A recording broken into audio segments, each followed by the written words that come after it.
সত্যি কাজে গেছে না, মনেই লাগছে না কাজের একদম। মোবাইল সুইচ অফ করে রেখে দিয়েছে, রাখান যে উঠছে না একদম। মামা কি উঠেছে গাড়িতে? কে তোর মামার টিকিট বানাই দিল কি দিল না কে বলবে? ঠিক ওখান থেকে বানাতে হবে। ওখান থেকে বানাতে পারবে। কে আসবে? কে? টাকা নাই। ওই কে? আমার দাদা। এর ভাই দীপার বোন।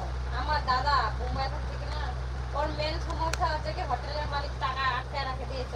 অন্য জায়গায় হাতে যাতে যাইছে কিনা শুনে নিয়েছে মনে হয়, ওই জন্য টাকা ওরা আটকায় রাখে দিয়েছে। 20-25 হাজার টাকা পাবে ওই টাকা ওরা আটকায় রাখে দিয়েছে। সমস্যা হয়ে যাচ্ছে না এখানেই।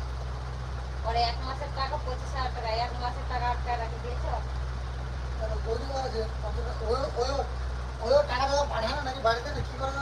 টাকা পাঠাচ্ছিল রে, এই তারিখ কেন না কেন টাকা পাঠাচ্ছে না? টাকা কেন পাঠাচ্ছে না? টাকা দিবে না, টাকা পাঠাবে। ওই যেমনি বলেছে হাটে, ওই যে যেমনি বলেছে না আমি দিল্লি চলে যাবো, অমনি ওই টাকা দিবা বন্ধ করে দিয়েছে।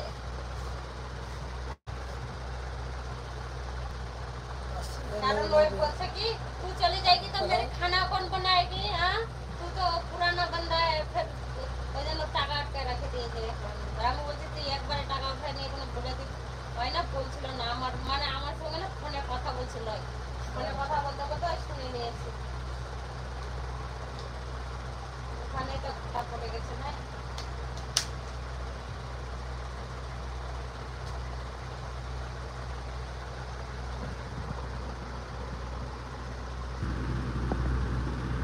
টাকা নাই তো টিকিট বানাবে জানিস, ওই জন্য তোর মামাকে বলছিলাম, ওই যে কালকে আধার কার্ড দিয়ে পাঠাইছে, আজকে সকালবেলা বলছে টিকিট বানাই দিস। তার চল টিকিট বানাই দিই ওই জন্য বাড়িতে। আর যাবে 1500-1600 টাকা পাঠিয়ে যাবে, তবু কিন্তু ওকে পয়সা ধার দিব না।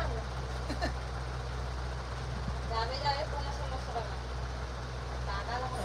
করলে নর্মাল 3000 লোক লাগবে। নর্মাল 3 থেকে 4000 লাগবে।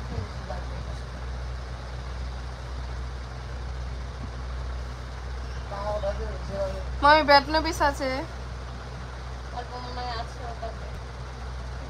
এখন না, মুখ ধুবো তারপরে। আমি তো লাগাচ্ছিলাম না, এই যে বাড়ি মুখে লাগাবো। মুখে মুখটা কালা কালা দাগ হয়েছিল, ওই জন্য একটু দাগ লাগাবো। তবু দাগগুলো কমছে না, আমাকে ডাক্তার দেখা যাবে। এই ডাক্তারের কাছে জানার পরে খালি এই ওষুধ ছাড়ার কোনো কিছু মনে হচ্ছে দেখতেই পাচ্ছে না। ওরা ভালো ভালো খাবার বাতাবে, সে না খালি ওষুধ খালি দিয়ে যাচ্ছে। তুই কাজ করবি কি বলতো, সাদাগুলো ওষুধ না খাস, ওষুধ আসবে, ডিপি আসবে, ডিপি চলে আসবে ঠান্ডায়, আর চলে আসবে ডাক্তার দাম দেবে কম থেকে ওষুধের জন্য ভালো।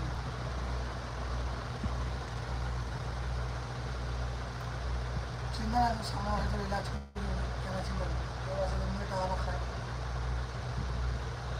মায়ের লোকটা কেন বাচ্চা নষ্ট হচ্ছে জানিস? হয় না, ওদের ঘরে না কুলার আছে না পাখা আছে, বুঝতে পারলি? কিছু নাই।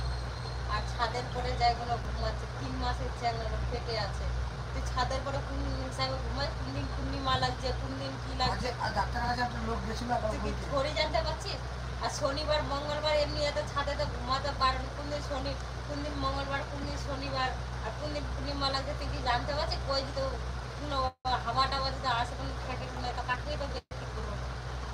3 মাসের বাচ্চা লোকটা বললো না, একটা ভালো ডাক্তার খারাপ হবে, তখন লোকটা বলছে 2 বাচ্চা বাচ্চা অবস্থা চেকআপ করনা পড়েगा, होली लगी थे रात में पूछ रहे।